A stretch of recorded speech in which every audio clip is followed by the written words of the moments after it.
So this is how we're starting out the penultimate episode of Berserk. Oh no! I pulled up this episode and the first thing that pops up is this video may be inappropriate for some viewers. I understand and wish to proceed. That's not a good sign. I'm in danger. We're on episode 24 of Berserk. It's the penultimate episode of the anime. Don't worry, I'm going to read the manga after this, but uh-oh. Oh no. I'm really terrified, honestly, because I've been warned that all my brother said was, you're in danger. And I was like, oh, I'm fine. That was back in like episode 20 and 21. And now I'm like, oh no. I saw him the other day and he's like, where are you at? And I was like, I just finished the episode where the eclipse is starting to happen. And all he did was go, like the biggest Grinch grin. And I said, well, wait a minute. He goes, danger. I was like, ah! So yeah, no, we ended last episode in a very bad place. In a very bad place. We have the crew standing on just various red behelit heads, and Griffith is holding the behelit in the center. It's consumed his flesh and blood. What the fudge is gonna happen? I don't know. At this point, we don't know if Rickart's alive or dead. We don't know if they're in an alternate universe. We don't know if the demons are just taking over. We are left with many questions and not many answers. And I know that the manga that's sitting over here looming over me, I know the manga is going to give us answers, but it is going to be a process, I'm sure, right? And I want to talk about the manga real quick before I dive into the few comments that I do have. I've been talking with the mods on Discord about it because I realize, and I'm going to just pick up this enormous thing, this is 700 pages. I don't know how long it's going to take me to record one reaction of this entire book.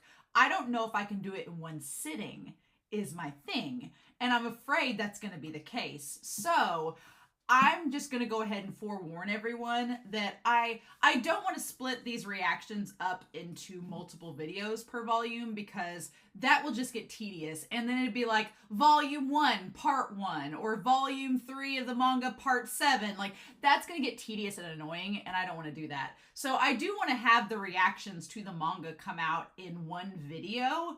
That video may be insanely long. Hope you're okay with that. We'll see. I'm going to use volume 1 as like a test, but my point is, I think that once I finish this anime, I would not expect the Berserk manga reactions to come out weekly. I'm just going to forewarn y'all, if it takes me multiple days to record the reaction to this one volume, that it may be bi-weekly, it may be like every 2 weeks. I just want to go ahead and give you up. I don't think it'll be every month. I don't think it'll be that, but I don't know. It depends on the content, depends on how long it takes me to record. It depends on scheduling. I just want to give you guys a heads up that the Berserk manga reactions, because I got 14 of these to do, it's going to be a lot. They may be bi-weekly they're going to be bi-weekly at the earliest. I can't do a week to week of all this. I would have to rush it, and I don't want to rush it. I want to savor the content, savor the artwork, enjoy it. So I'm going to forewarn you right now that the Berserk uploads for the manga reactions are not going to be weekly. At the very earliest, they'll be bi-weekly, but it may take me a while to get through the manga. So I just want to give you all a heads up so you're not, it's for your expectations. I hope that's okay, but I want to give you all quality reactions and discussions, and I don't think I can do that if I rush through 700 pages of manga at a time, because the idea of 10,000 pages of manga is so daunting, but I want to do it because I love this series so much. But I just want to give you a heads up. They will be long reactions and discussions. Oh, I'm sure they're going to be really hella long, like Attack on Titan levels, but they're going to take me a while to not only record, but to edit and put together, to upload. It's going to be a process. I can already see it. It's going to be probably the biggest, most ambitious thing I've done on this channel, but I'm excited because it's Berserk, right? So it's worth it. But yes, this has been looming over me every time I do a reaction, being like, it's right there waiting on you. And the holiday season is coming up, so I will have some time to experiment and see how long this thing's going to take to react and record to give you all an idea. So that's just giving you a heads up. It's not going to be, it'll probably be the very first thing on my channel that is not going to be a week-to-week upload, but when it's of that massive scale, I think it's understandable, or I hope it is. We won't have a choice. You guys have been patient with me so far, so I'm hoping that's the case. But speaking of which, I want to talk about some comments before we dive into this looming black box of an episode. We're about to open Pandora's box, and I'm terrified about it.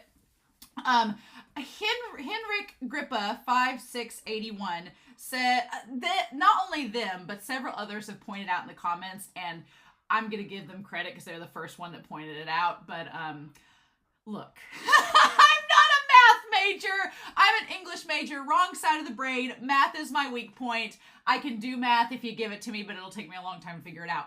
Math is not my strong point. And so back when I was like, oh, a fifth of the band of the hawk is gone, that's fine. I thought in my head that a fifth had left. And I was like, oh, so that's just like 1,000 have left. They still got 4,000 troops. We're fine. No. I was wrong. I had it reversed. A fifth was left, meaning there's only 1,000 of the 5,000 left. And in my brain, I was like, oh, it's not too bad. 20% of an army being the only thing that remains is actually not good. So I'm glad several of you were very polite, being like, hey, I think your math is wrong. Just gonna tell you, I think it's this. And I was like, oh! So I'm glad you all pointed that out. Thank you. I appreciate that. Also, Amir Almond talked about back in episode 20. Godot talks about how even without a purpose, you can find sparks in life to make you happy. And that is very true. And that it seems like Guts kind of takes that and goes, oh, okay, well, I don't have to have this grandiose plan of how my life needs to be. Oh, cool. I can just do whatever I think is right and find pleasure in that. That's great. And then you have Griffith, who alternatively, and I think I may have talked about this last episode, says without a dream, you're already dead, worthless, and someone that he despises, cannot connect with, and is not his friend. And that's what he tells Charlotte at the fountain, and that's why Guts takes it upon himself to try and become somebody that can be Griffith's equal. But, oh. And another thing I want to talk about, I've had people in the comments talk about my shipping of Guts and Griffith and my understandings of their sexuality. I want to say first and foremost, y'all are on this channel with me. You have to know that I ship. It's something I love. I'm a huge romantic at heart. I love shipping. This series has given me peak romance in so many ways, with Guts, with Casca, everything. I'm living for it. But I have had some people, not just one person, but several people point out there, be like, well, I don't know if Griffith's gay or if Guts are gay. First of all, whatever I posit about a character's sexuality, I don't know. I'm not the mangaka. I'm just telling you from my experience, from the people I've interacted with in life, I can just give you my headcanons, my hypotheses, and my observations, right? Are they right? Well, I don't know. I'm not the mangaka, right? And I've not read the manga, so I don't know yet. Who knows? Griffith may have a full-on sex scene with women. He has with Charlotte, but that was fake. He was doing that to get rebound sex after. Here's the thing. Okay, to that point, I've had some people say that there is no proof that Griffith romantically liked Guts. Now, Guts, I'm kind of on the fence with. Guts, I'm in either two camps. I'm either in the camp of Guts did have a romantic attachment to Griffith and he didn't realize it, but then he has this thing with Casca and you're like, well, he's pretty aware of his sexual attractions. So either I'm kind of more in the camp that Guts did not have a sexual attraction towards Griffith, because he seems kind of surprised when Casca's like, Griffith's living for you, and Guts is like, what? Like, he seems kind of surprised by that. I think that Guts viewed Griffith as a bro. He's like, we're best friends. I really care about you, but I didn't know you were romantically attracted to me. Huh? What? I get those vibes from Guts. Now, if you think Guts had a full-on thing for Griffith, won't argue with you, can totally see that. That's just my perspective. Now, but Griffith, though, because I've had some people comment that Griffith's not gay. Look, I don't know. I'm not the mangaka. Again, however, I will say there are some context clues that would let you kind of know that maybe the mangaka is hinting at this. One being, there is a difference between being platonically caring about someone and having a romantic or sexual interest. I think that Judo, for example, Judo has a caring interest in Guts. Are Guts and Judo having the hots for each other? No, I don't think so. Judo shows that he cares about characters, but he's not like Griffith goes to Guts and tries to expose his most vulnerable sides of himself and says, do you get it? Do you understand me? I've never gone to just a platonic friend and spilled my guts and tried to soul connect with them like Griffith has to Guts. And not only that, but Casca telling Guts, Griffith is living for you. I'm sorry, but when you live for somebody, it's more than just friends. It is, like, to the extent that Casca's talking about. And Griffith just, for me, having friends who are gay and from being a woman myself, some of the things that Griffith does, I'm like, oh, he's not interested in Casca. No. Now, the vision he has with Casca last episode, that is kind of like a play on that idea of, oh, is Griffith into women? He doesn't give a shit about Casca. In the whole dream sequence, he's so numb. It's like he's not even like looking at Casca because he's not even there because he doesn't care about her in that regard, in that capacity, right? But the fact that Guts and Casca were embracing one another and Griffith was staring at them with jealous contempt, is he jealous of Casca? Or is he jealous of Guts? You know? I'm just saying there's clues. And someone commented being like, well, they're not kissing or blushing, so that's not romance. I'm like, oh, honey. Romance is not just kissing or blushing. Romance is a lot more than that. There's so many nuanced levels to romance. I'm like, go get an MXTX novel and read it, and you will find out that there's so much more to romance than kissing or physical intimacy. There's so much more. And I'm not judging anybody, but my whole thing is, if you don't like a ship, cool. No judgment. No tea, no shade. But if you tell me I'm wrong about shipping somebody, then I'm going to be like, now hold on. My theory is, unless you are the mangaka and you come out and be like, Romania, you were wrong. If the mangaka came up to me, which can't happen, unfortunately, but if the mangaka came up to me and said, oh, no, they're not a ship, there's no romantic interest there, I'd be like, you know what? Cool, fine. Author, you've said so. I will treat it as canon. Thank you. But if they don't say, it's up to anybody's interpretation.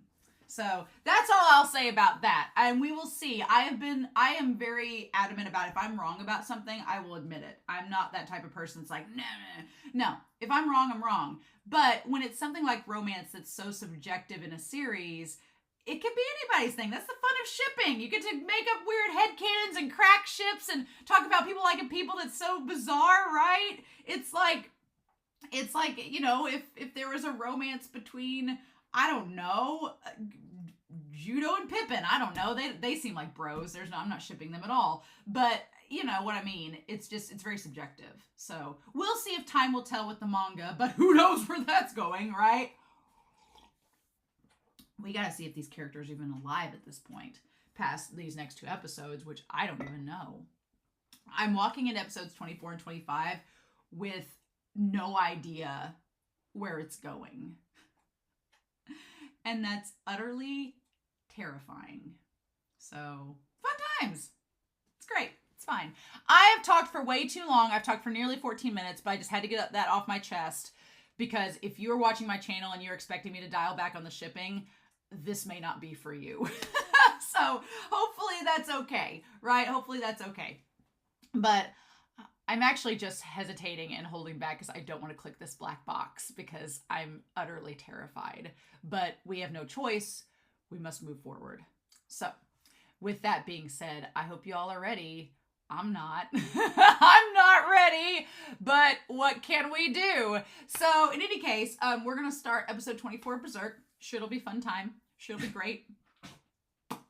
But we're going to do that here in 3, 2, 1. I'm going to click that I understand and wish to proceed, and we'll just see what happens.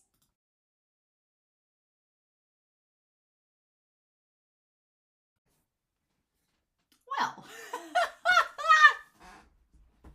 I'm going to go ahead and tell you right now that I'm not going to be able to record the rest of today, episode 25, or tomorrow, but the day after tomorrow, probably watching episode 25. I'm probably not going to be able to wait a week. I'm sorry. No, I'm sorry. You all have to. I'm so sorry. But what a cliffhanger. What a cliffhanger. Am I right? Oh my God. And somebody way back around episode 19 was like, you're going to have to watch episode 24 and 25 together. And I'm like, well, I'm not, but thanks for spoiling that it's a cliffhanger, mother trucker. But yeah, I mean, are we surprised it's a cliffhanger, though? The penultimate episode? No. This series. Oh my God. So, the thing about this series, and I feel like because it's talking about fantasy and mythology, and it is hinted from the start that it's about this preconceived notion of destiny and all this, and about, free will, and is free will even a thing. I shouldn't be surprised about the 4 demons of the apocalypse coming out and telling Griffith that everything's preordained. I shouldn't be surprised by it. One of my biggest pet peeves with narratives is, and it's so frustrating because it is, a common narrative thing that happens in stories, is this idea of characters believing they have no free will and everything's preordained. It is a big pet peeve of mine narratively when stories are like, oh, well, this thing, there's no choice. There's no fighting the future. Everything's preordained. Everything is predetermined for you. I'm like, is it though? Because I think in our reality, you could argue that some things, I'm a big fan of nonlinear history. I did a whole grad school class about it. It completely changed my way of thinking, and it has completely altered my mindset on so many things. It was an amazing class, but we read this book about nonlinear history, and the idea is that the histories that we have are determined by so many factors around us. And it seems like such a basic notion. You're like, oh, well, of course, my experience is determined by so many things. It's determined by, my upbringing. It's determined by the people I interact with. It's determined by my own choices. And that's kind of the point. But what's so interesting is a lot of times we view history as linear. We view it as, well, this happens because of this. And this, it's like A plus B equals C. And the reality is that there is an incalculable, however you say that. You can't calculate it. There are so many different factors that determine why something happens. You cannot fathom it. It is beyond human comprehension.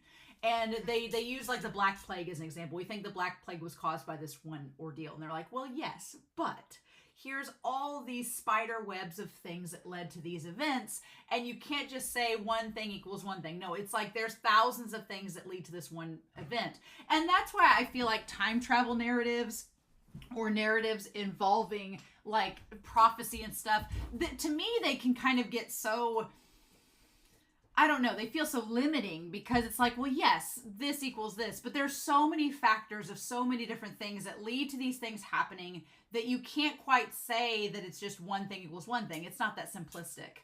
And I feel like when you analyze something, you have to take that into account. And that's what can make things frustrating, because a lot of people or critics will be like, well, it's because of this that this happens. And it's like, yeah, but what about you start doing all these other things and trying to combine it, and that the author may not have taken that into account. And so you're like, oh, well, then what happens? But this is all to get to the point of, I don't like narratives where characters are like, I had to do this because that was the only way. And I'm like, but it's not. It's so frustrating, right? However, with Mira and Berserk, I think that that's so intentionally done because of Griffith's character. So what I appreciate is that Miura is making this frustrating for us, the audience, because we, the audience, are like, Guts, we're like, you don't have to do this. But Griffith believes that he does. He is convinced, and these demons have convinced him that this is the only way, and it's part of his character. And so I want to break that down and talk about this episode and break it down with everything that Griffith goes through in the ordeal, because I feel like Mira's not trying to be... Mira is trying to take some basic archetypes of the hero's journey and the antagonist and the protagonist and present them to us. They're not trying to reinvent the wheel. And I like that. Mira is very much saying, here's my narrative choice. This is what I'm doing. I'm making these decisions. I hope you're fine with that. If not, screw you. And I'm like, okay, touche, Mira, touche. I'm here for you. All right. And the thing about it is that because I'm dealing with literally 10,000 pages of manga to get through after this, I'm excited because I feel like a lot of the basic things that Mira is presenting in this episode are going to be challenged. They're going to be developed. They're going to evolve. They're going to like have a bigger context to play later on. And it can be very easy, I understand as a viewer, it can be very easy for me as I'm discussing this on Whiteboard Coon to say, oh, well, this is just what's being presented to us, so this is all we know. But I am fully, to be transparent, I am fully under the assumption that everything I present in my discussion is probably going to be challenged, is going to be altered, is going to be expanded upon by the manga once I get to it, but I'm not to it yet. So this discussion may be facetious, it may be superfluous, you may be just like, well, whatever, Romania, you don't know yet, you sweet summer lamb. And I'll be like, yes, you're right, I don't. But I want to break down for my own purposes to go into next episode, as my dog is demanding that I play with him, because he suffered through me watching this reaction, to go through this. But the hand. Does man has no control even over his own will? That is the challenged question, right? Man has no control even over his own will. That is the man's will. That mankind's will. And I'm going to put mankind's will because we include Casca in this, right? Mankind's will. According to the very cynical, very sarcastic, very dry narrator, there is no control. Right? And what's so interesting about that is that we don't really know who the narrator is, right? Is the narrator the mangaka and they're like just this omniscient presence? Is the narrator the demon king, one of these 4 apocalypse? Is it another demon? Is it Guts? Is it Griffith? We don't really know who the narrator of the story is, right? And so a lot of times in stories, the narrator can be unreliable. The narrator presents us with this statement, but is it even true? Can we even trust the narrator? We don't know. So it's just like, what do you make of this? I am personally in the camp that no, mankind has a lot of control over their own will. It's just whether they believe they do or not, and whether they act upon it or not, and whether they have the capacity to do so. So, but whatever. This landscape though, Neon Genesis be damned. I love it. I love surreal imagery. I love Dolly. I love getting into like some realism Goya shit. This feels like Goya. It feels like the person eating the child, you know, Saturn eating their child. I feel like it's just so artistic. It's such a cool conceptual moment. And all of the characters just trying to deal with, what do you do in this scenario? Like, I don't blame any of the soldiers for freaking their shit out, because in all reality, what would you do? Casca is like the least realistic, but to be fair, that is Casca's way of coping. Casca's mindset is, I will literally probably shut down in freak out mode if I let this get to me. So the only coping mechanism I have is to just stay on top of things. Let's think about this as rationally as we can. And I love that Guts kind of is like, what a hell of a woman. I'm like, you're damn right, she's a hell of a woman, right? I love that Guts immediately is like, all right, good on you. But literally that's the only way she can cope. What else can you do? Where's Rickard? We know Rickard could be dead for all we know. I hate the no body, no death. I hate the no body, no answers. I'm just like, tell me Rickard where he is. I'm sure the manga will tell us, but I'm like, So, yeah. And then, of course, Corcus and all them are just like, what do you... Everyone's reactions feel like they are within their characters and what they would do. And so I really like that about this, that Pippin's the only one we get practically nothing out of, but Pippin has been pretty, like, he's just there in the series so far. But yeah, I love Casca's reaction of just trying to be like, let's just make what we can with this. Otherwise, what else can we do? You know, you got to make lemonade at this point in the series. But yeah, the Great Eclipse. I just love all the faces. They're so creepy. The faces just, and all the bodies. I love Corcus Corcus has a very like disgusted face. It's great. The horses, I love the little tiny details in this episode. The horses like pawing at the faces. Like, it's such a cool little detail. It's like when the horse carrying Boscone kept moving after Guts had beheaded it just kept moving a little bit. Like, those little tiny details are really good. But yeah, I'm in full agreement that it's just so creepy. And the idea too that the horses are standing on faces that are probably like biting at their hooves. Ugh. It's so creepy, but I really like it. But where the hell are we? So yeah, Corcus brings up a good point. He's like, what happened? Are we still in the grassy plains? Are we dead? Are we in an alternate reality?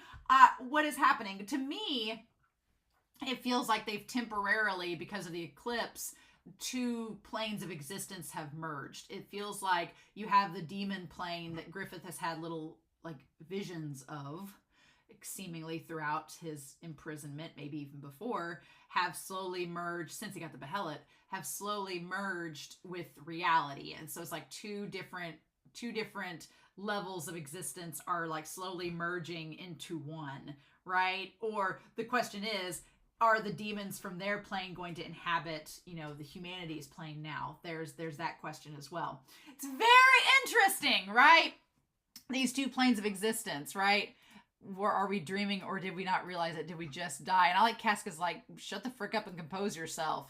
And Guts is like, that's right, girl. All right. And so then he notices the behelit, and Guts is thinking, well, this was not here when we rescued Griffith. So how did he find it? And again, tying to that idea of fate. It is fate that led it to him. But also, here's the thing. I feel like let's put Griffith over here, right? We're going to put Griffith over here because he's our focal point of this episode. And then we have the demon lords. There's 4 of them. Imagine that. That ties back to episode 1. They're the ones that Guts was seeing when he got the brand, right? When he got the brand on him. All right. I'm going to have to go back and rewatch that midpoint of episode 1 to see what they said before I watch episode 5, because I want to go back and see. I may do that now. I may pull it up and just see what they said in that moment to him to get that up here. I'm going to pull it up here to the side and have it paused to see what we get here, because we have Guts in the woods, right? Away from the castle. Away from that. Okay. And we have him under the tree sleeping. And all of this stuff. Okay. All right. So we're gonna get back to that. Gonna get back to that little part of episode 1 here in a little bit. When they get the little brands on them. We're gonna go back and talk about it. But yeah, the behelit. So part of it seems like the demon lords too are manipulating the circumstance. Manipulating the circumstance to deceive and entice Griffith.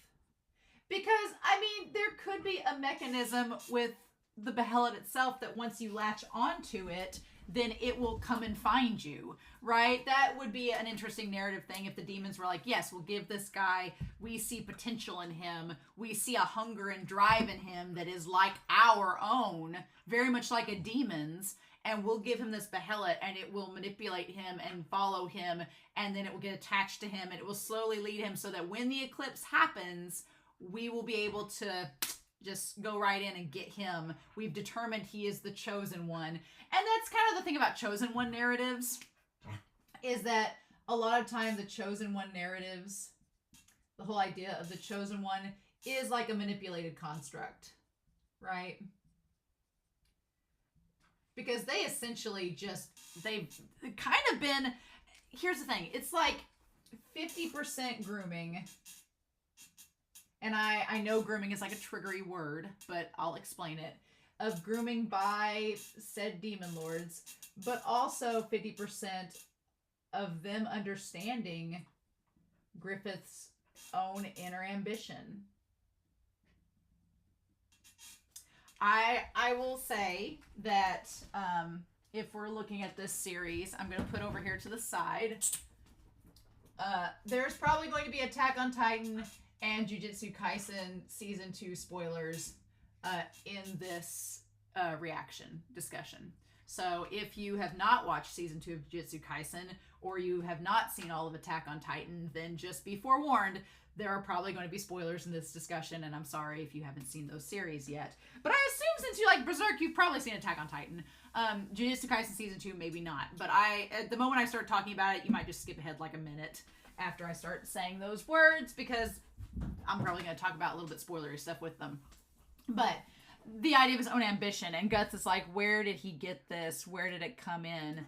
And Griffith is just like, the fudge is going on, and he's like bleeding tears just like the Behelit, right? And the Behelit has the same eyes as him. So again, it's like the Behelit has taken on parts of Griffith. It's connected to him.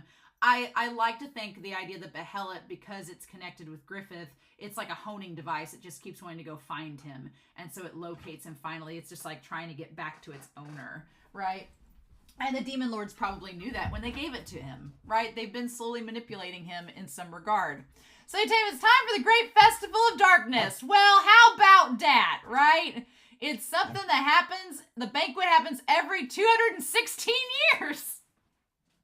What a random number, right? It's like not a quincentennial, it's not every millennial, it's every 216 years. You know what? That makes a lot more sense why Zod was like, well, it's coming down the pipeline. It's only a few years left. The curious thing is Zod's like, what? Is he 300 or 600 years old? I feel like if he's 300 years old, then maybe he was around the last go round. If he was let's say if he was 316 years old, then if he was 300 years old, because I think they talked about him being 300 years old, then he would have been like in his 70s, 80s when the last demon banquet happened. Maybe that's when he became immortal. Who knows? Oh, old Zod. I really am excited for the manga because I want to know more about Zod. Zod's one of my favorite side characters because of how mysterious he is, but I feel like I want him and Guts to connect and have conversations. I feel like in 10,000 pages, maybe that'll happen. Who knows? But I'm excited about that. In any case, so they say it happens once every 216 years. The thing I was going to attach to Attack on Titan, not really a spoiler, but Attack on Titan does a lot of numerology, and the number 9 is very significant in Attack on Titan, and if you do 216, that's 2 plus 6 is 8, plus 1 is 9. Maybe there's some significance to that. I don't know. But there's all these random creepy demons, right? Surrounded by the Great Eclipse. And then everybody's like, where do all these demons come from? What are they? What's going on? They are coming. They are near. Oh, I love it. It feels the rulers of the supreme beings. The rulers themselves. So what I was going to connect to Jujutsu Kaisen, you might ignore the next minute of this conversation if you've not watched the series, is in Jujutsu Kaisen, there are these cursed spirits. They seem kind of similar to the demons in this episode, but the cursed spirits believe that they are a superior form of being to humanity. They feel like they are the superiors, humanity is the inferior. And several of the cursed spirits in Jujutsu Kaisen are constantly trying to destroy humanity because they feel like they've been mistreated or they're not ruling as they should be over the plane of existence that humanity capacitates. So that's kind of the goal of the series is the antagonists are trying to get rid of humanity and wipe it out. That feels very akin to this, where the demons are like, we're the superior beings. We deserve to have, domain over both our own existent plane and this one that humanity occupies. So it feels very reminiscent of that. And the 4 rulers, now 5, I guess, because Pentagon, why not, are the ones that are in control of all of them. And they want to make Griffith their king, right? Griffith has all this promise, right? Like, join our cult, right? And so, man, Evangelion be damned. She rises up. I'm a little disappointed, if I'm being honest. When I saw that inappropriate warning sign, I thought things were going to get really gory and, disturbing. No, it was because of tits. It's because she showed her boobs and we nearly see her hoo-ha that we had to have a spoiler warning. I'm like, why we get full frontal with the female characters? Where's my male full frontal? We get it close to Griffith, but that's not the same. We get a back view of Guts. Come on now. #feminism. Am I right? Why do I have to see a bunch of boobs in my face? I guess Mira's like, I gotta appeal to the audience somehow. But it's just such a weird thing. We get, now granted, the female demon's design is freaking badass. I liked her more when she had the angel wings that were black. I thought that was such a cool design, and I wish she had stayed like that. Instead, she becomes the stereotypical vampire succubus, which demons, I guess, design. But I wish she had kept the black angel wings, because I think that would have fit more like the supreme angelic beings. They talk about apostles and this and all that. I wish she'd kept the black angel wings. I think that would have been more fitting and kind of unique and cool. But nah, she becomes just like a vampire succubus. But I'm like, male authors get away with doing like full frontal female nudity all the time. Why can't we have, but then when we have like full frontal guys, they're like, ew, gross. I'm like, double standard. Am I right? To be fair though, she has a really cool design. I think one of my favorite shots of the episode is when she's standing there with the black angel wings above all the faces, and she's like covering herself. It feels very much like the Venus pose, the Renaissance painting. I love it. It's very, very cool. Nice. Just the male gaze, am I right? But yeah, she like just shows up. I like it. And then of course she has like a corset, but the corset doesn't cover her boobs. She's having a Janet Jackson moment. And I do like her little wings that serve as like a cover up kind of for her hoo-ha and her boobs. And then they like, at one point the little tendrils on the wings like push her hair back or like do this. That part was cool. I like her design in regard to that. But then we have like, why can't we have a hot man? I guess Griffith is going to be the hot demon angel thing. I guess that's Griffith's role next episode, is to do that, I suppose. But yeah, the other male characters that we get presented are ugly as hell. Like, what the fudge, Mira? We get this one guy that looks like Dr. Robotnik fell into an acid vat. We get him. He shows up. And I like that poor Corcus thought that they were going to eat him. I thought he was going to come out and start eating people too. But no, these are bougie demon lords. They're bougie. They don't just eat random peasants. They got to save them sacrifices for Griffith, right? Nah. But he shows up. And then we have this other one that looks like from Demon Slayer. I'm sure it's like Japanese mythology. He has like it looks like he's like glass blowing. It's like, or giving the worst blowjob. It's him. He like shows up this. I'm sure there's, I say the worst blowjob as I'm insulting this probably cultural representation of a spirit, right? He shows up as well. And then we just literally have Mars Attacks. Mars Attack King shows up and is there, right? The guy that looks like he's Mars Attacks. I'm like, he has the voice kind of like the narrator. And his hand is like in this armor. So has he been the God Hand this whole time? I don't think so. I think there's something else that is the God Hand. I could be wrong, but I feel like maybe he's the narrator, but I feel like there's something else there, right? And he shows up. He clearly looks like the most powerful of the four because two of them looked very similar. One like has a cicada body. They'll never make the female character the most strong. It's the Halle Bell syndrome from Bleach. They'll never make her the most strong. She's probably number 3 or something. You know, like go back to Bleach. But instead it's this one and he's standing on high, right? So it looks like she's number 4. Then there's the red-faced one. Then there's a little cicada. And then there's him. And like all the demons are rejoicing for them being there, right? There's male and female demons. They're all rejoicing.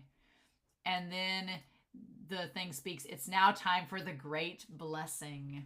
So, I'm talking about this idea of the great blessing. Isn't that exciting? The great feast, the great blessing of the eclipse happens once every 216 years. Zod's pieced out. He's like, don't really want to experience that again. It wasn't a fun party the first time, apparently.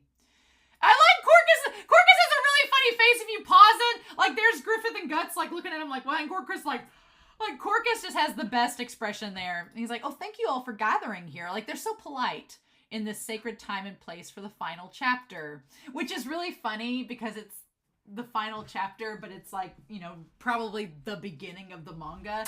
Exciting times. Oh, unholy lambs, children of men. So yeah, unholy lambs. It's so funny how in comparison, the demons view humanity. They view humanity as the unholy. as just there to be sacrifices, right? Sacrifices for their own kind. It's fun to see that dynamic kind of put out there, that they view humanity as the problem. It's always a nice, fun narrative little twist there. And then he says, come and join this divine banquet. Like, welcome. You're not getting out alive. Hope you're fine with that. And then I like his, like, again, he has the hand and he points down the hand like he's pointing to Griffith. And it's just, instead of holding the behelit, it's just pointing down at all of them. Now, it's armored, so I don't know if it's exactly the same gnarled hand. I don't think it is, as we've seen in the OP the entire time. Chosen by the laws of causality, our apostle, our hawk. Yes. So, they have said chosen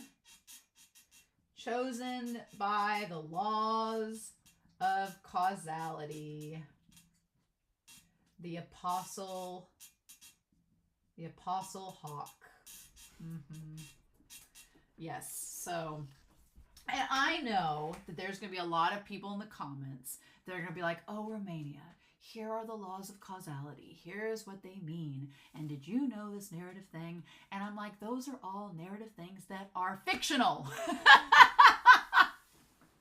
Right? And I know there's a physics thing to it, whatever. But again, like I said at the beginning, if you I prescribe to the laws of nonlinear history that determines that we very much have free will to create infinite alternate paths, alternate butterfly effects, alternate realities. Our free will is our own choosing, and we alter our destinies and paths at every second of our lives. The fact that I'm choosing to record this reaction and discussion on this day at this time is of my own choosing, and it will create its own linear path, its own non-linear, it will create its own timeline, and I'm fully aware of that, but it was my choice and free will, right? So when people are trying to be like, it is a way to quantify and a way to create a set boundary as a writer, because as a writer, our brains can't fathom all of those extra threads, right? It's just not possible. We'd be here all day.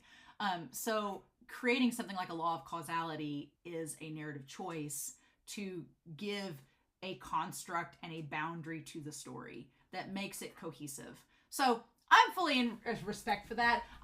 It's funny because these demons are trying to manipulate Griffith. They want him to be their king. So they know his mentality. They've seen and watched him this whole time. They know that Griffith's own mindset and actions are things that they can use to justify why he should become their king. And they go to such lengths to say that Griffith has no choice, but he really does. And it's so intriguing. They're like, you are the appointed one. You are here in this place, in this moment. You have been chosen by the hand of God, right? So they say that you are chosen by God and are appointed to be their king. Which is exactly what Griffith would want to hear, because Griffith has always had this dream of becoming a king. So it's just like a kid says they want a horse their whole life. You show up with a horse and been like, you've been chosen to have this horse. Well, of course, because you're making this happen, right? So you're just feeding him everything he wants to hear. And Griffith is not in the best mental state possible. He has been through the ringer. He's been through torture for a year. And I know those demons know it, that he's been tortured for a year. They've been coming in and like slowly feeding him the poison, like just slowly coming in. And by feeding the poison, I mean just like slowly giving him the subliminal, like, oh, our prince, oh, this. It's been a slow and subtle manipulation of him. They know what he's been going through.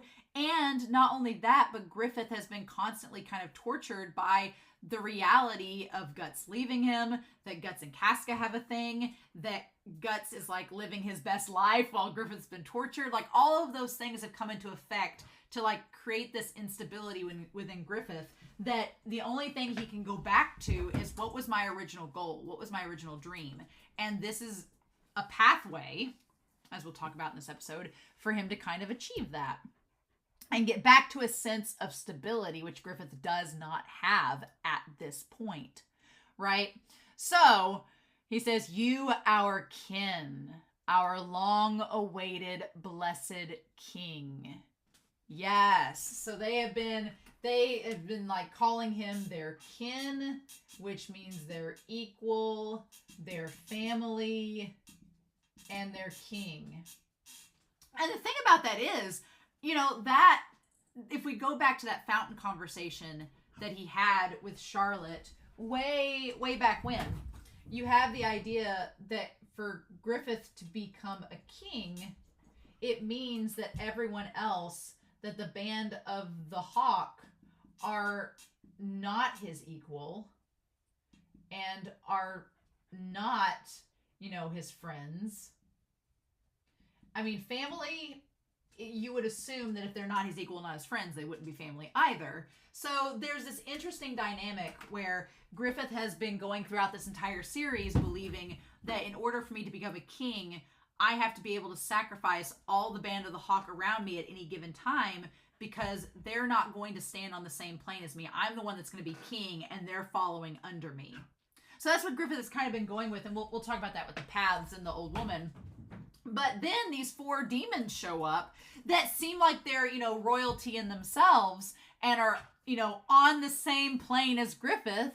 And they tell Griffith such. They're like, oh, well, we are your kin. We're your equals. We're not your friends necessarily, but we're on the same plane as you and are just as powerful as you can become. So you can trust us. We want you to be on the same level as us, So it's so enticing for Griffith because now he's like, oh, well, here's these 4 beings that could stand on the same level as me, and they're telling me and I can stand on the same level as them. Oh, and they want for me the same thing that I want, which is to become king. Oh, so there's that temptation there, like just given so heavy-handedly, right? And Griffith just staring like, I've seen them before. I saw the woman. We see all 4 of them from episode 22. And Griffith is like, oh, they're the ones I've seen in my visions. They're the ones they've been waiting for me. And Guts is like, Griffith, care to explain what's going on inside your head? And Judo's like, wait, kin? Like, what are you talking about? And Corcus is like, Griffith is, because they're suggesting that Griffith is a demon like them, and Corcus is like, has he always been? It's instantly creating this strife between the band of the Hawk and Griffith because now they're all questioning, like, has Griffith been a demon all along? And Guts is like, cut the crap. No. He's like, first you drag us to this godforsaken place. It's the best way to describe it. And now you think you're going to have your way with him. That's so interesting. I love the idea that Guts is like, no, you are not going to have your way with Griffith. That's not fair. He's been abused already. Leave him alone. Like, I love Guts standing up for him, saying, Apostle, kin, don't be ridiculous. There's not one shred of him that resembles the likes of you. How dare you say he's one of you monsters? And that's where it gets very interesting because Guts, views Griffith in such a light that he sees, like Casca and the others, all these positive things about Griffith. And the way he views his dream is, oh, well, he wanted to become king. Well, of course.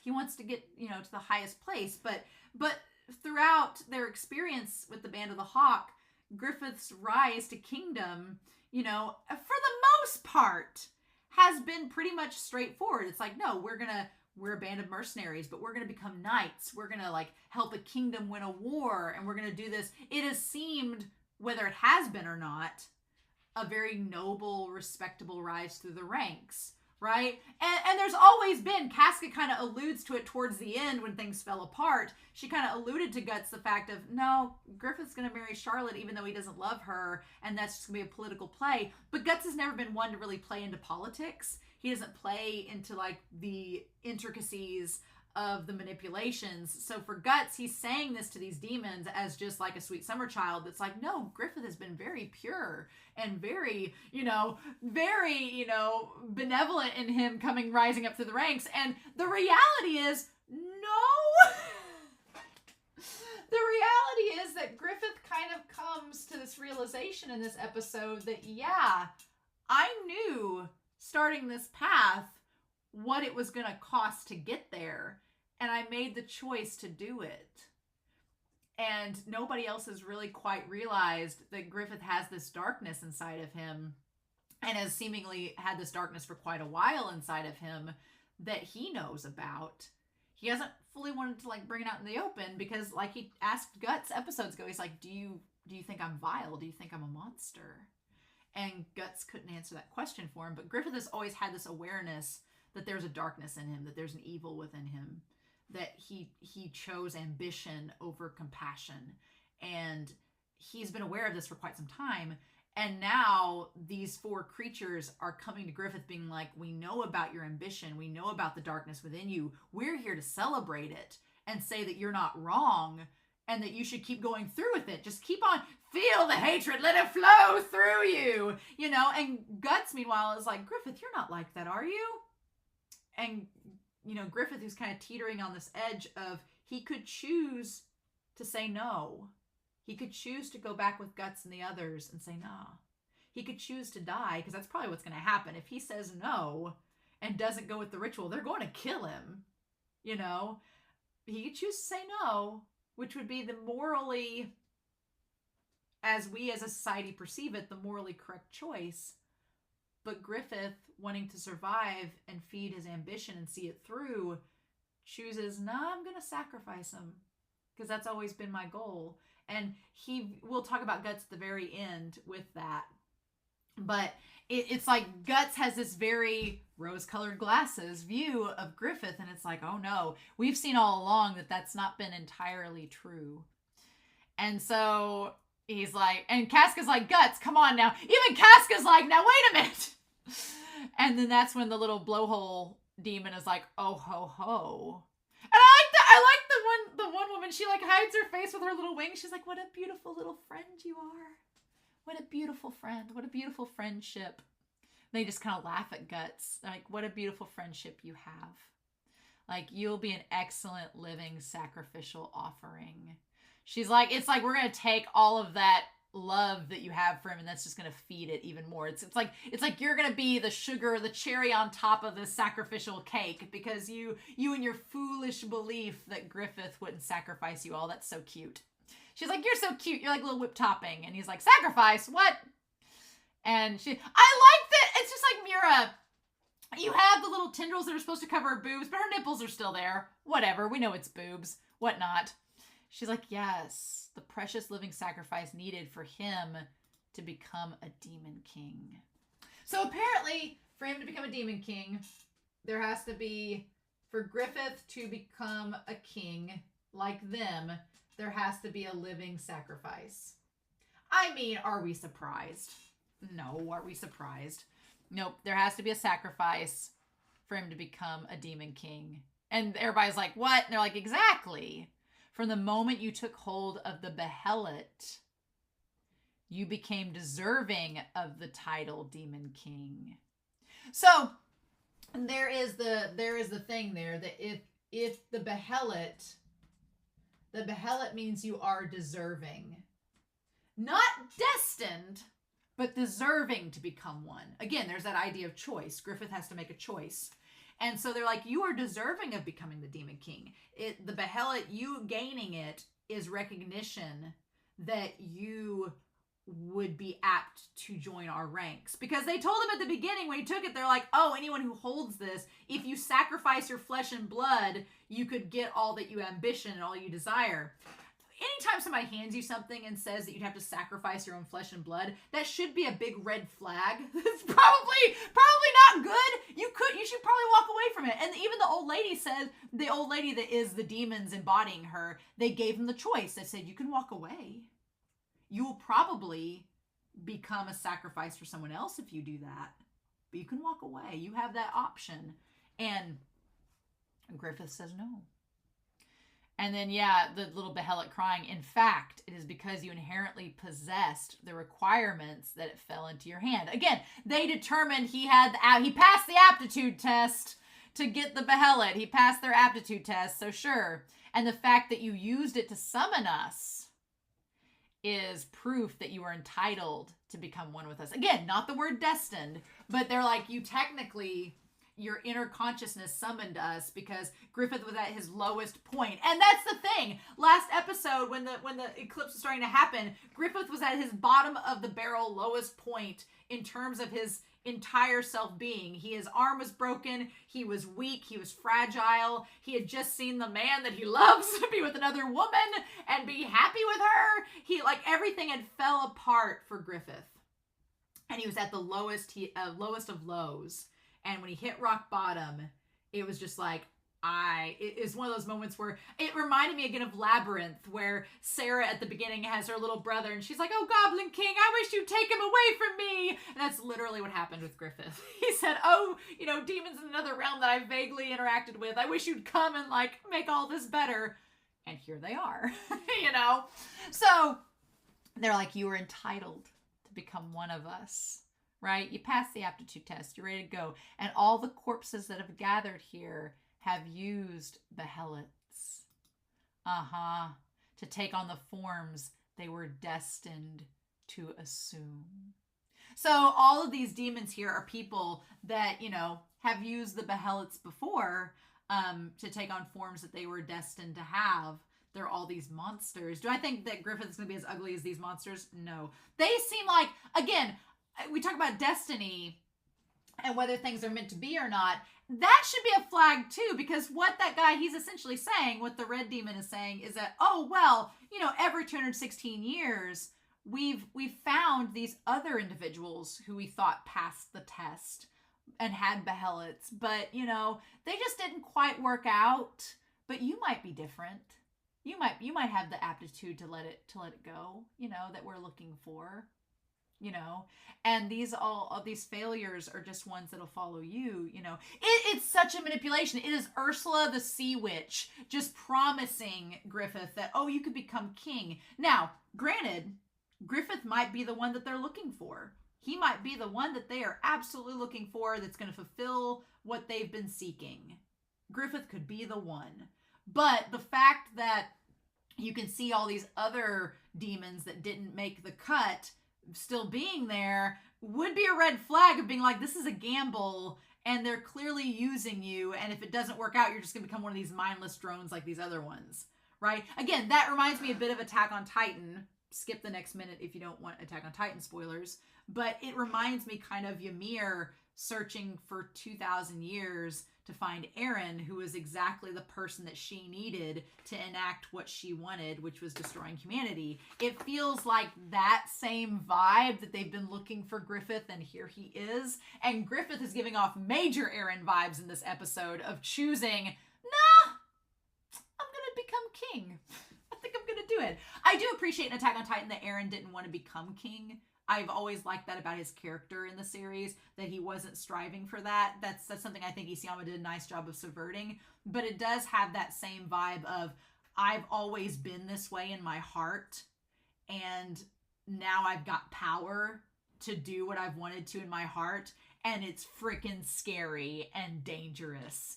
The thing of it is, in Attack on Titan, Eren's the protagonist, so when he becomes the villain of the series, it's like, here we start out knowing that Griffith is going to become the villain of the series, so it's just been a process of us waiting for it to happen. Supposedly. But again, we'll see how the manga does it differently. And that's when Guts gets a little bit concerned, because he's like, oh no, I don't want Griffith to become these monsters. And he sees Zod, and he's like, shit, Zod knew about the behelot. He knew about what was going to happen to Griffith. Zod warned me that at one point, Griffith's ambition was going to crumble and he was going to become a monster like what Zod's becoming. Guts is like, oh no, I don't want Griffith to become like Zod. So there's the idea that Zod probably has had the behelot too at one point, which is interesting. But I'm like, Zod went rogue. So what do we do with that? So again, Zod is my favorite character in mystery right now because I'm like, I want to know more. But yeah, Guts is like, shit, Griffith could become like Zod. That's bad. We don't want that. He's like, all of you and the behelot you hold is no ordinary behelot. Again, they're just like, they are slathering it on. They are laying it on so thick for Griffith. They're like, oh, it's not just an ordinary behelot. It's the crimson behelot. Like there's different ones, right? He's like, the crimson behelot is the only into the hands of us guardian angels, those who are destined to become members of the God Hand. So again, 5 fingers. They've been searching for that 5th finger. The god hand has 5 fingers. There's 4 of the guardian angels, and they need their 5th one, their king. Griffith is the thumb that they need to open up doors. Right? So you have the idea of the god hand. The god hand is this, you know, royal court of guardian angels, and Griffith is the 5th member. That we can't have a band. Can't have a band without the 5th member, right? All the boy band and girl bands have at least 5 members. Can't have 4. Can't be a quartet. We have to have our 5th member to make the boy band. And that is what Griffith is essentially here for. So they're just like, you'd be perfect, right? All these other band members, they've not worked out, but you could be the Ringo Starr that we need. Well, the Beatles are the Fab Four, so they don't have a 5th member. Like the egg of the king. Like it's all just laid on so heavy, right? And it's exactly what Griffith wants. And all of you here are going to be sacrificial offerings to him for the christening of this angel. You guys all have to die for him to become king. Hope you guys are okay with that, right? Hope you guys are fine with that, right? And they're all laughing like ha ha ha, and kind of look like Zod, right? And then they all start to like open their mouths up super wide. It's giving me monster vibes, and just like ready to consume them, right? All these offerings. And Corcus is like, the fudge. I'm with Corcus's reactions in this episode. And poor Casca. Casca has like Casca and Guts are both like, but why? And I think Casca kind of, the look on her face at this point, she's like, well, I can't really stay composed anymore. Everything's going to shit. And I also think Casca realizes, no, Griffith was willing to sacrifice a lot of relationships to get to the point of becoming king in the human realm. I think Casca slowly realizes he's probably going to sacrifice us to become Demon King. That would be in line with his character, right? Because she's always kind of loved him regardless. And she's like, oh shit, this is about to get real bad. And all these monsters, they just become something that looks like they're just going to consume them all. And Guts is like, are you saying that Griffith, you'll transform him into one of these beasts? He's like, in exchange for our lives. And she's like, well, no, not quite. He's not going to become as uggo as these guys. She's like, it will be his will, not ours. He has to make the choice. He's going to offer you as living sacrifices. So that she does make a point. She's like, no, he's going to sacrifice you because we've looked into his heart. We know how he has been on the inside. We know that he's going to do it. And Guts is like, well, no, that's impossible. Griffith would never do that to us. And I'm like, the thing about it is, you know, Guts has not fully understood Griffith's character. He thinks that he does, but we, the audience, have seen there's a bit more to Griffith than even Guts knows and Casca knows. And what's so frustrating is that the demon lords here, they say it's all fixed in the flow of causality.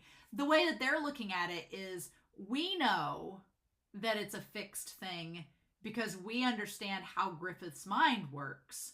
And we have looked into Griffith enough to understand his character, his motivations.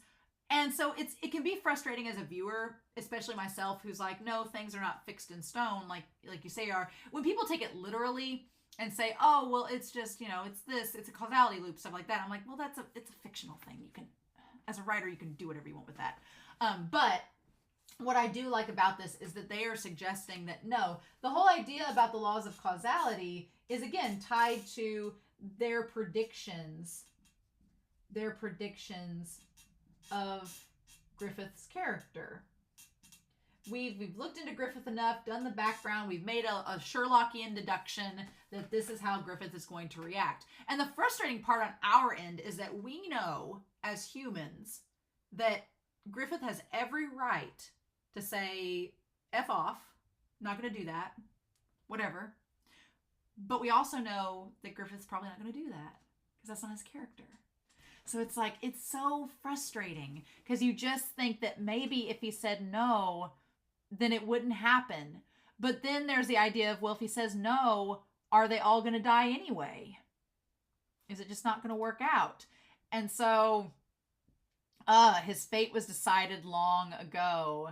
Your lives were all destined to come together at this moment for this sacrificial ceremony. I don't like that thing when characters are like, oh, it was predetermined thousands of years ago. I just, narratively, that's never really been my thing. But I like the idea that the reality is, no, it's not the fact that it was predetermined thousands of years ago. It's just the fact that Griffith's character is exactly what they were looking for. And it's all going to work out because they know him enough, more than Guts and the others, to know that Griffith is going to choose this. And that's why they targeted him. And it's like, right? I also like that the creepy brain demon lord, like his face is stretched back, but then like his eyelashes are little teeth. It's creepy. But his eyes haven't opened, which is disturbing. They're like, now we're going to do this baptism. Hope you're all good. Hope this baptism ceremony's fun for y'all. It's great, right? And so then everything starts moving. They start creating this tower that is literally a hand that they're standing on top of, which is the creepiest shit. I feel bad for the horses that fall. They didn't ask for any of this. What does animes deal with horses? Like, the horses are all dead, and Casca's like, the fudge. I like that Casca also says Guts' names first, and then Griffith, showing that her interest has changed a wee bit. And then we're at the halfway point. Isn't that fun? And so Guts slips and falls, and Griffith holds on to him, but his hand is like literally eaten by one of the faces, which I've been waiting for that to happen. And then he lets go of Guts, or they lose each other. And luckily Guts like slides that knife throughout the faces. And what a great mechanism, just like using the knife to crush through the faces. It's so gross. And he starts to pull himself up there as everyone's down below. And Casca's just like, what do we do? And we see all these demons around him, and they're all yelling, baptism, baptism. To create another of their own kind. Ew. And so Guts is like, I'm getting up here. I'm getting up there. I'm going to claw my way up using my hands. And speaking of hands, there's Griffith on this big, like, 5-fingered hand of corpse faces. And he can't talk. That's the thing that's so crazy, is that Griffith can't talk. I'm sure once he becomes a demon, he's going to be able to. But he's like, and they're like, are you afraid of us? And of those who are infinitely more powerful than you. And the thing about it is, Griffith's not afraid.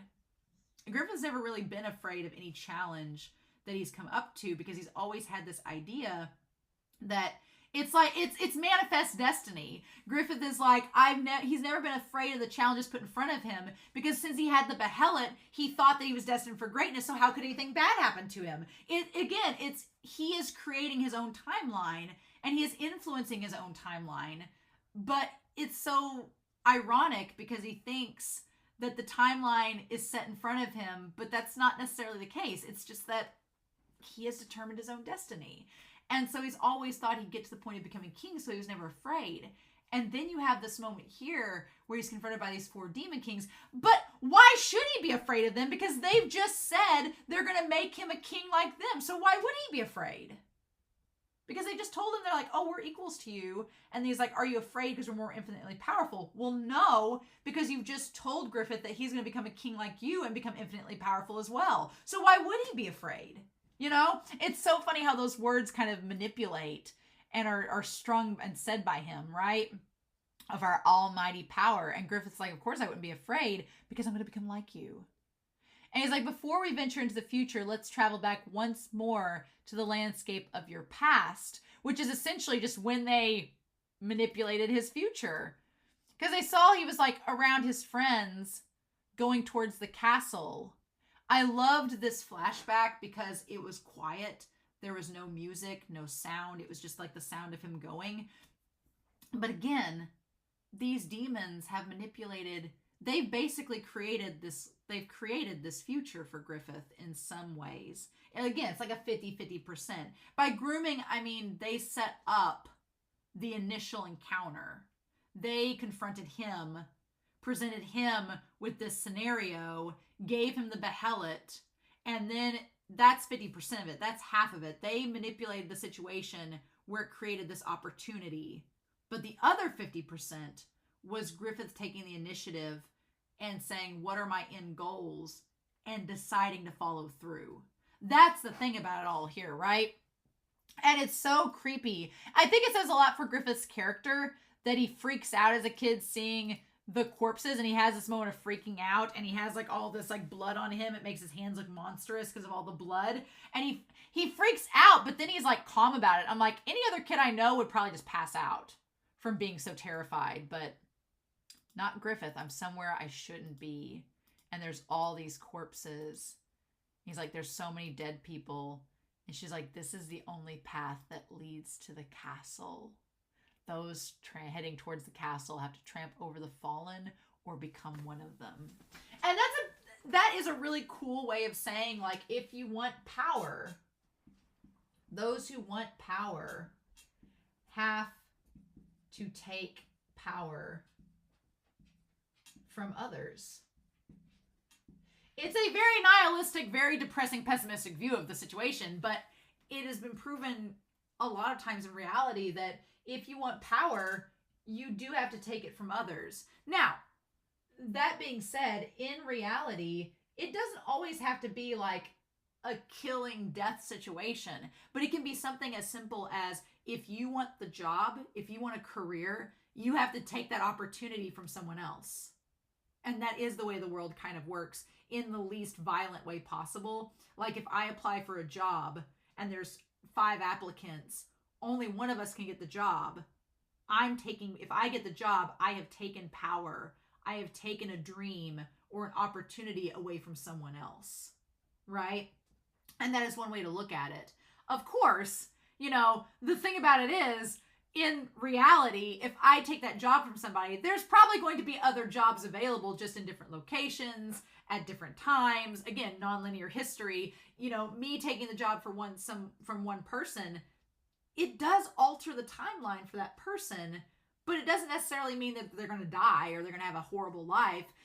They could find another pathway that leads to something even better than the pathway I took from them, right? So there's infinite amount of webs of trajectories that we can't even fathom as humans, that don't necessarily mean the doom and gloom of humanity because you didn't get the one thing.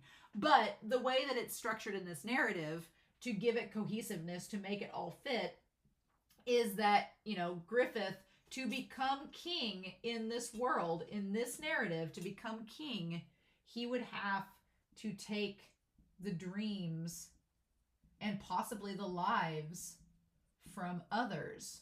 And in this narrative, that's the only way he's going to get there, is that he's going to have to kill people in battle. He's going to have to rise up through the ranks. He's got to get followers. He has to get people to join him that could possibly lose their lives. And he can't be sympathetic towards it. It just has to accept it, that that's part of my path to become king. And the cool thing about this series is that this series has told us that from the start. It told us that from the moment that we saw people following Griffith. It's like they all followed him, whether it was for a trickle-down effect like Corcus, or because they didn't see any more ambition in their own life like Judo, or because they just didn't have a purpose yet like Guts. Like, they all followed him for a reason, but they followed him under the guise that they knew he was going to become king. And they're like, well, if we just ride it out with Griffith, we're going to trample over people, but we're not going to be the ones trampled over. We'll just kind of we'll be bystanders beside Griffith. Now, the reality of the situation is coming to fruition, where it's like, no, you guys thought that you could just get away with riding on the curtails. You've been like the sea parasite that gets on like the fin of a tortoise, a sea turtle, as it's climbing through, and it just like eats away at the bacteria. But it's just being helpful, but the sea turtle doesn't care about it, and it just kind of rides along like a host. That's kind of been what they've been like. And now that they've gotten to the end of the journey, it's like the sea turtle's like, well, actually, no, I don't need you anymore. Or, no, you're going to become one of the fallen as well. I'm going to eat you, or something like that. That's what we've gotten to. And the old lady says, this is the only way.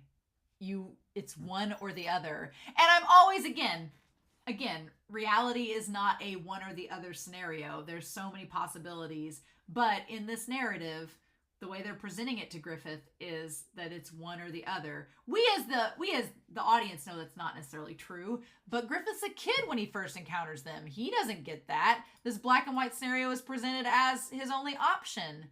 Now, the friend that is shown is holding the same little toy that Griffith ends up giving to the boy that got killed on the battlefield. And Casca notes that that's when Griffith started to change a little bit.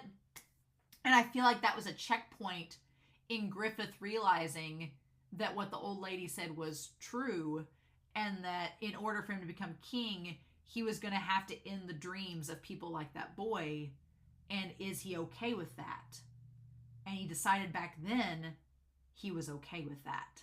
You know, it's kind of like a checkpoint of, are you going to turn back now or are you going to keep going? And Griffith has kept going at every checkpoint, regardless of what's happened. The only thing that threw him off was Guts. Guts arriving and worming his way into his heart was the only thing that threw him off.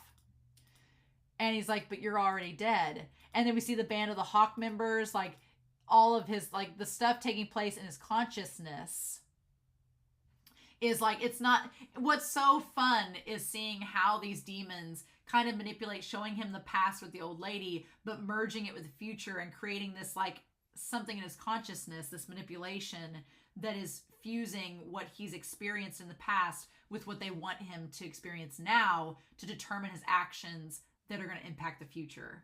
And it's like, it's great. They're like, you're the one who did this to all these people. They're going to fall. They ended up this way because they were following your lead. And we see people that look like Corcus and the others. If you hadn't said you wanted to venture up there, none of this would have happened. But you chose this path. And then Griffith's like, well, I never forced anyone to come along. But it's like, what a thing to say, right? What a thing to say.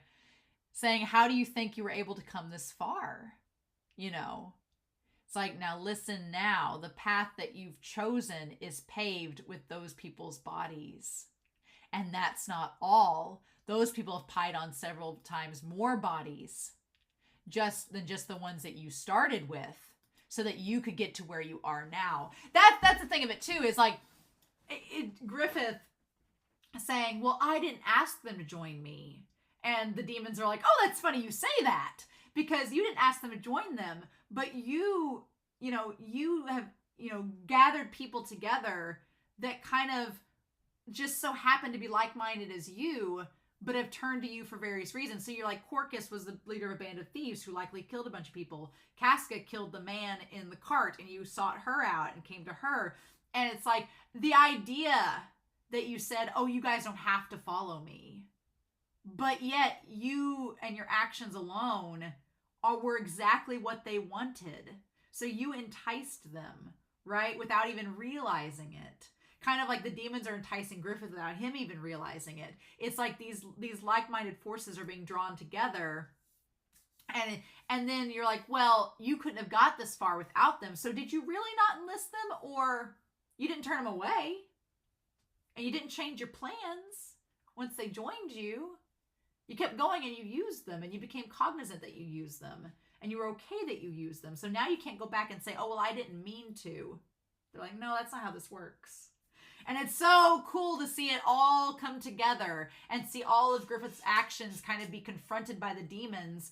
And Griffith kind of, eventually admitting, yeah, I'm trying to be nice and say, oh, I didn't mean for this to happen, but did I?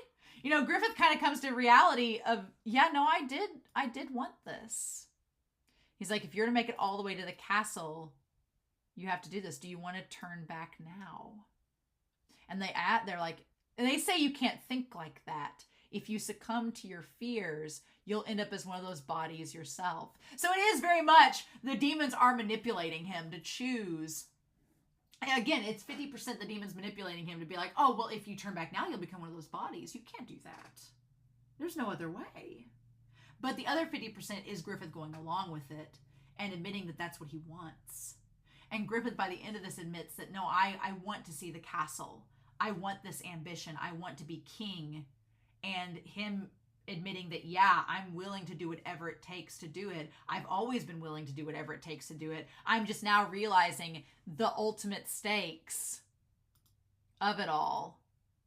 And the lady says, if you regret your action, you should have never came to this place. Would you have been satisfied with gazing at the castle from the alleyway?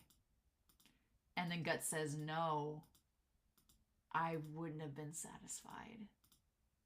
I've known all along, and I walked all over them to get here. And they're like, what's holding you back? And then it's Guts. Guts is the only thing holding him back. Because he's like, you're the only one that was strong enough to make me forget my dream. Just platonic bros. Just bro talk, right? And Griffith makes a decision. And that is the craziest thing about all of this, is that he could have, at the end of it all, what we think is going to happen, what we hope is going to happen as the audience, is that we're going to be like, oh no, Guts, you could choose him. You could choose Guts over all of this and go with him, leave them all behind, and maybe, but again, Griffith's not strong enough to fight for himself anymore, so there's always that in the back of his head. But it's like, Guts would die for you. He would. And it's like, there is this one sliver of a chance that if Griffith wanted to save his soul and have salvation, he could have turned around and said, nah, I'm going to go after Guts. But instead he's like, Guts was the one thing holding me back. And in true villain fashion, he's like, love? Compassion? No, I want my ambition. So I'm going to choose it over him. Oh, it's beautiful. It's so fascinating. And he's like, that's what you believe, right? What's causing you to hesitate? What's the one thing holding you back? And then, of course, we see the demons that are like, oh, you have no choice. You have to choose this path. So it's all a manipulation, right? And then Griffith decides, he's like, what's the point of regretting anything? What is the use in repenting my sins? I thought he was going to step on the boy, right? What can I say to those who have died? I can't apologize to them now. This is the only path, the path I've chosen.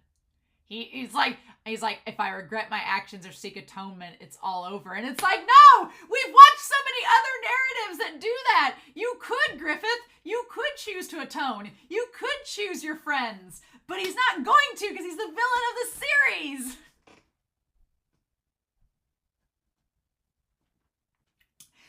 And again, Attack on Titan. Skip the next 30 seconds.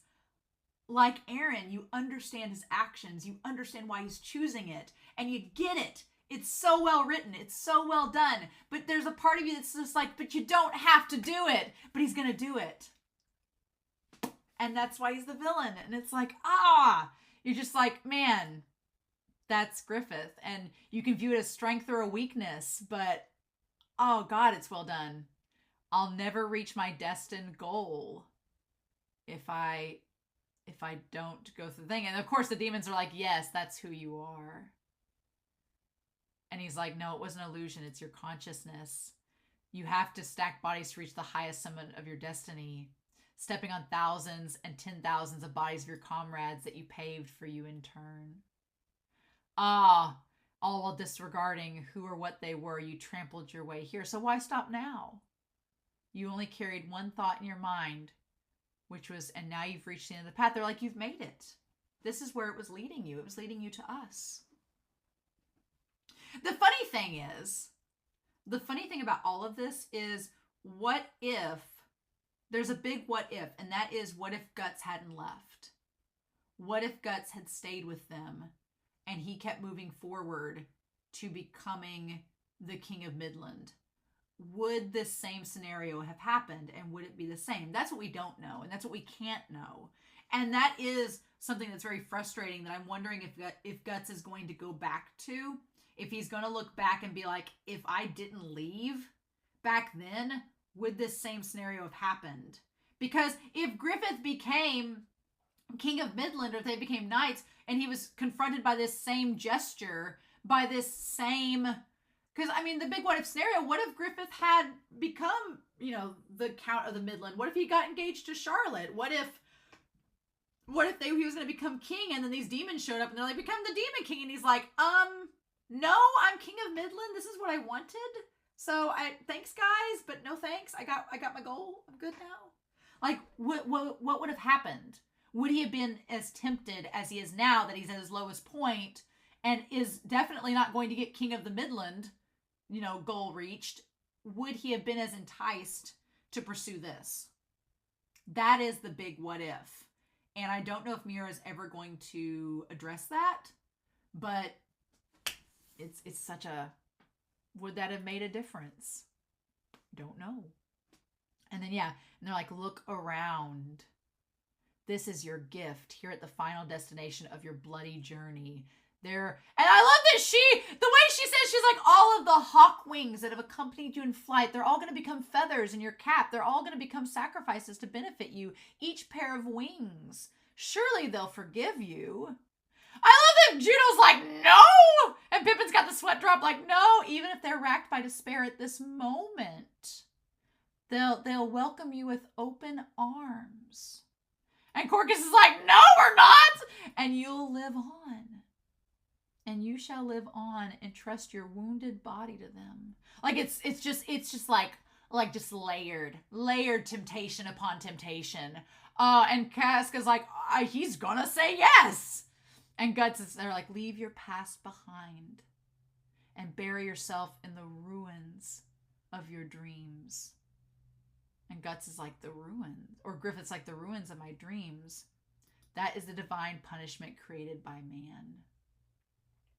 It's just like, they're like, you aren't going to become king of the Midland. That dream is gone. So this is the one that you can settle with, right? To still get the desired goal at the end of the road that you wanted. It's so good. I love it. And they're like, but if your dream is still alive, if that castle still dazzles you more than anything else in this world, you have to stack the remaining stones that surround you. And let us chant. Yeah. They're like, if you gotta choose, is it gonna be Guts or is it gonna be the castle? And again, I feel like would Griffith have still chosen this path if he had become king of the Midland? I don't know. But again, that ties to the romance of Guts and Griffith, right? I'm sorry, but it does. Because, again, to kind of go back to that, if Griffith had become king of Midland, would Guts have stayed by his side? Would Guts have developed a relationship with Casca? Maybe, maybe not. But I feel like because Griffith has seen Guts with Casca and seen them develop this relationship from the last few episodes, he's like, well, Guts is not mine exclusively like I wanted. So I'm not going to stick with him because I know it's not going to get me what I want. And so then they have this, like, it looks like a little crown, the symbol. He's like, hesitation will not let the black wings fly from the mountaintop to the heavens. I love that Griffith has this, like, this motif of wings and the hawks and all this and everything. Fate is beyond human understanding. If laws of causality dictate that man is only to be toyed with. And again, there's that whole idea, the demons, how entitled of them to say this, right? Again, they say, the laws of causality dictate that man is only to be toyed with. I'm like, well, that's very fine for you to say. You're a freaking demon. The rules don't apply the same way to you. How nice of you to say that. How privileged of you to say that. He's like, if that's the only way, then this child must confront his destiny by embracing evil. Well, when you make it sound like that, I guess, and they just are getting Griffith to that point where he believes that the only option is to embrace evil. Again, Attack on Titan. All the similarities. But we as the audience know that is not the only option. But the other options are not easy, and this is the easy option. The easy option is to embrace evil. Doing the other is not so easy. And so I feel like the entire series is going to test, what does Guts do now with this? Since Griffith has clearly chosen to embrace it, right? And then Guts is like, Griffith, look, I clawed my way up here for you, bitch. Don't do what these stupid demons are telling you to. We're here for you. Don't be stupid. But Griffith's already made his choice. He goes, yeah. Out of all the thousands and 10,000s of comrades and enemies, only one. And in showing him, you and you alone were making me willing to forget my dream. You made me forget my dream. And so then he's like, nope. And he decides that I'm not going with you. Oh, it's heartbreaking. And Guts is like, are you serious? And Griffith's like, nope, bye. And they're like, the threads of causality are now bound together. See, they're like, Griffith's choice, as manipulated as it could have been, but it ultimately was Griffith's choice, now have caused this. So they say all these are bound, and the promised hour has arrived. He's looks like a little bat. The promised hour is now here, and he's like, the fudge.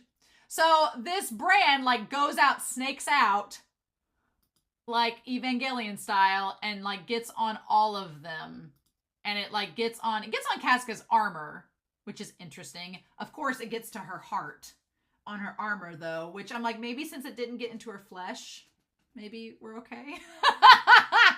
It gets onto her armor. It gets onto Corcus's forehead, like his mind, which I'm a little bit worried about. It branded his head, got onto Pippin's arm. It got in Judo's hand, which I'm curious about, and got into Guts' neck, right? This brand here. And then there's all these demons. They look like the little demons that were coming after Griffith in the little cavern, only now they're huge.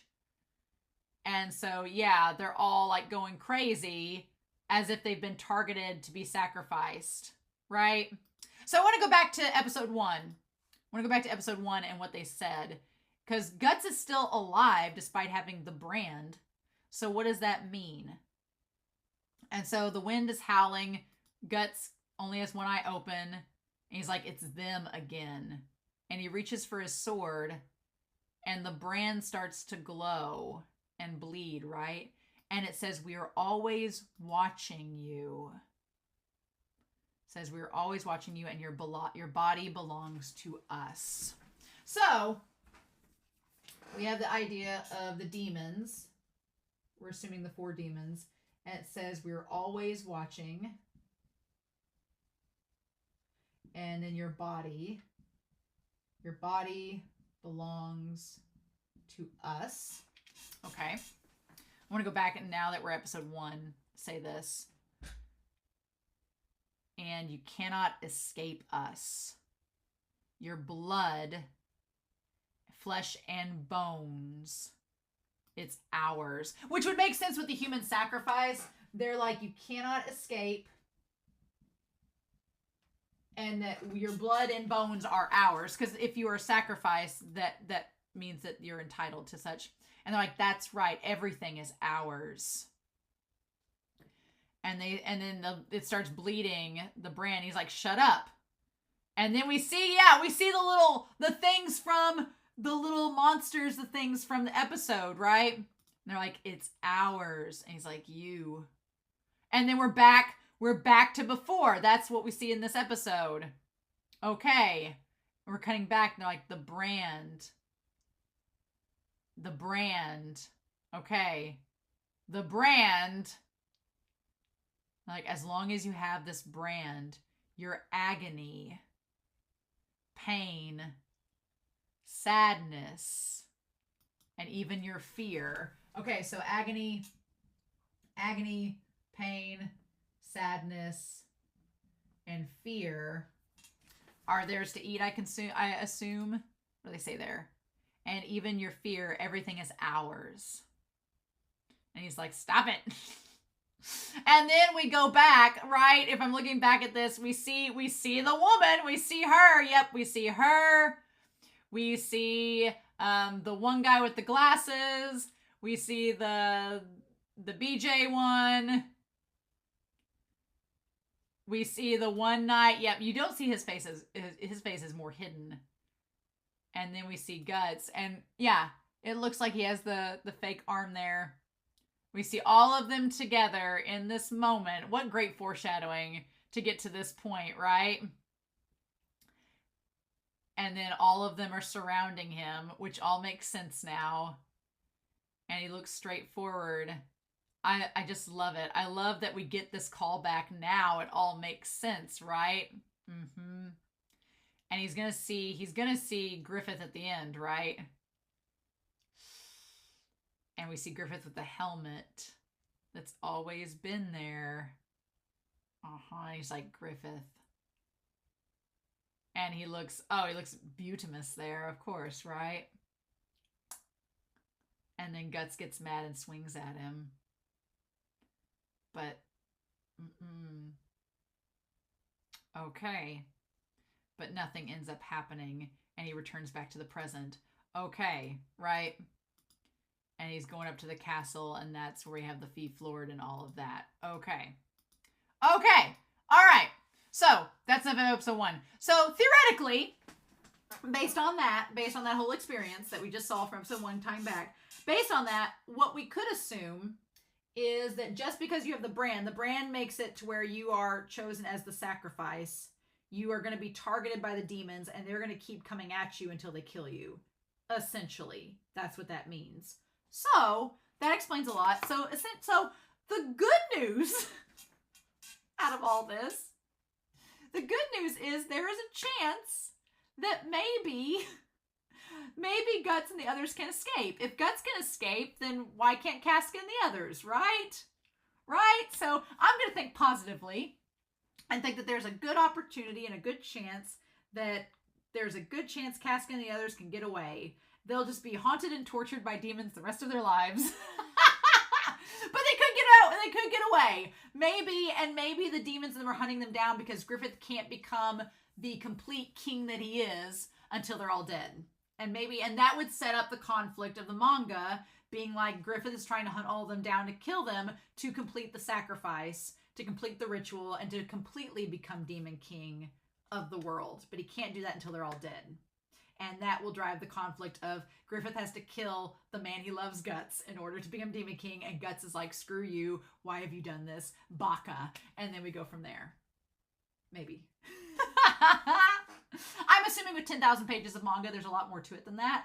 But it's all coming together. Maybe. So next episode, we just got to see who makes it out alive. I've talked for like an hour and a half about this episode, but worth it. So yeah, next episode's the finale. Holy shit.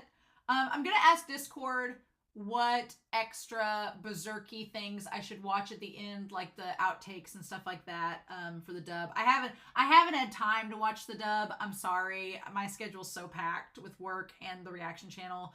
I don't have time to watch anything but literally what I'm watching for this channel. So I've not got a chance to watch the dub. Amir Almond has been sending me previews in the dub, which is fun. But I've not watched the dub. One day I will. I will eventually. I'll probably watch it in between the manga reactions if I'm honest, because I want to refresh myself. But if there are outtakes or anything, I'm going to ask Patreon, ask the Discord about them and see what I'm going to watch. So that's fun. Yay. But yeah, I'm curious to know your thoughts down below. I'm super excited for the next episode to see the finale and see who makes it out alive and who doesn't. Rickard, never heard of him. Who knows? But in the meantime, I hope you all have a wonderful week. Please stay safe, take care, and yeah, I'll be back real soon with the series anime finale of Berserk. Bye.